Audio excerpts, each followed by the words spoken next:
Ngai Tuahuriri, tēnā koutou, I te tuatai kei te mihi tātou ki te whānau Brennan, I roto I tēnei wā pauri. Nō reira, Jim moi mai rā I te rangi Māria me te aroha no. Ka huri tātou ki te ao tangata nei, ki te ao marama. It's been suggested that I get a video out to everyone on what the situation is with Tuahuriri and our hapu.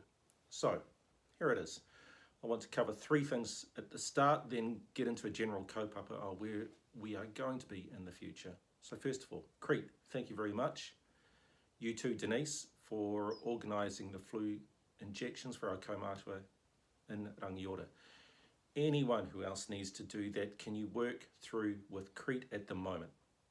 Second, our Hau Ora Committee, which is being led by Michelle Terrell, Dr. Erihana Ryan from Australia, Hutika, Amber, Deirdre, and we've got Coral managing that group as well.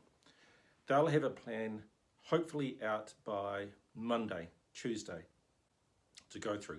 I don't think we need to rush this. We need a proper plan for the next 6 months to a year. They'll get that online. We'll go through it for you all.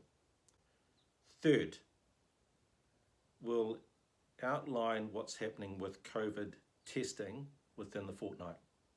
Possibly by the end of the week, we have some loose ends to tidy up, but we're working with Ngā Hawewha, Norm Jews, who's running the testing out there. The big concern that I have is the economy, because that will be the issue for us when we come out of isolation. Now, we know there's going to be unemployed.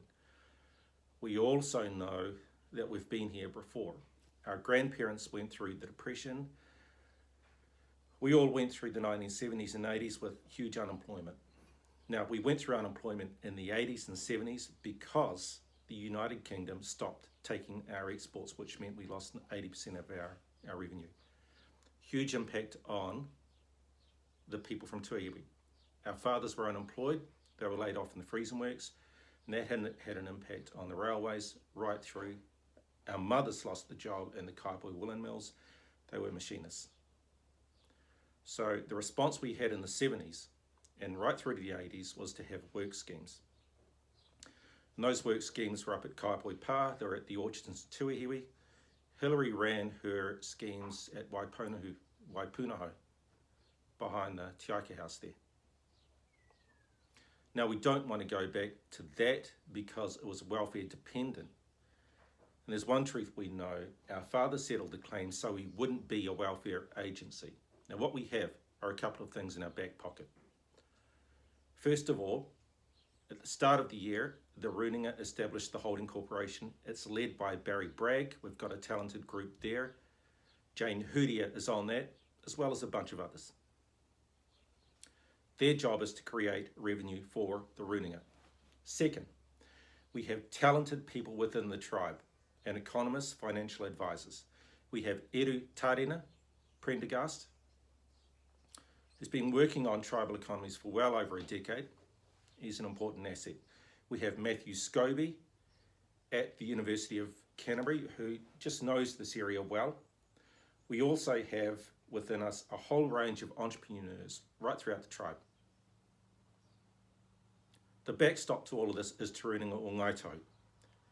Now, what I hope Te Runinga o Ngai Tohu does is get its head around the tribal economy, and that it doesn't consider what we're going to go through as a financial shortfall, because if it does, we're going to repeat the same patterns again. We will be exposed to international trade, because when you have an open trade, the first ones on the chopping block are our people. So, what I expect, because I don't have executive authority, but I have customary authority as upoko, is I expect all of these partners to cooperate, including Tuahuriri.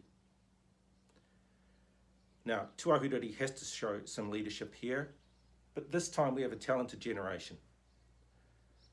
They need to show leadership. They need to do it with the rest of the Runinga and Hapu and our whanaunga on the peninsula, right down to the Bluff, Otako, Temuka, Waiwai, up to Kaikoura.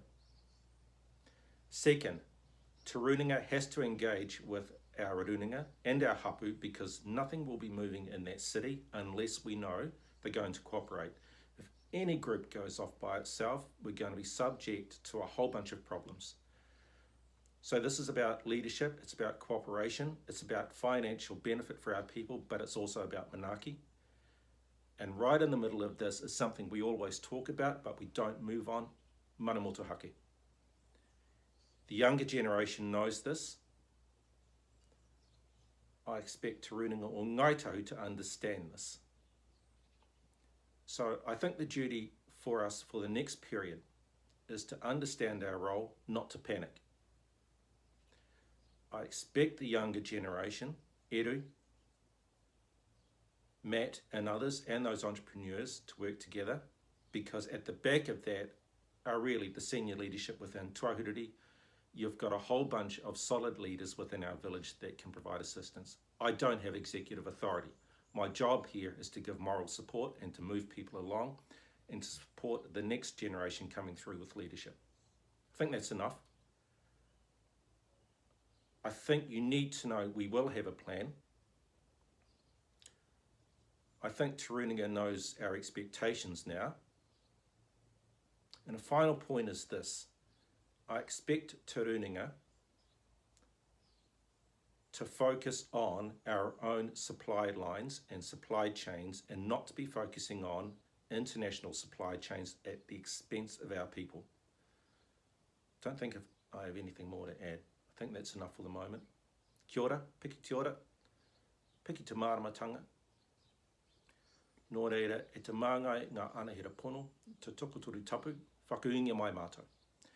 I roto i tā raha no, paheretia, ki te rangi Māori e ngā wā katoa, ko te māngai ai.